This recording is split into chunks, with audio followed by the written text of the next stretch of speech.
Eso es malo, ¿eh? Ya. Eso es malo. Dice mi hermano, ya.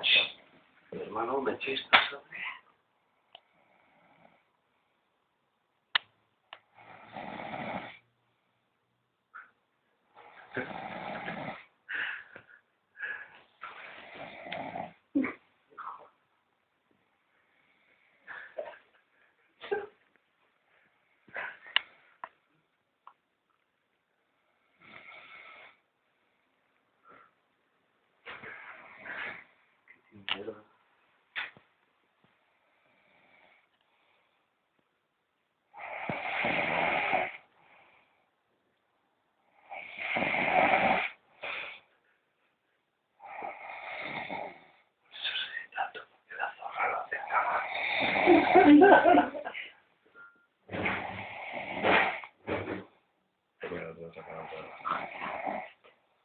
Sí, es que peligroso.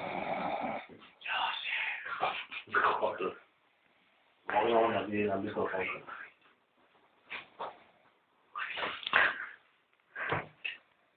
Joder, qué suerte, tío.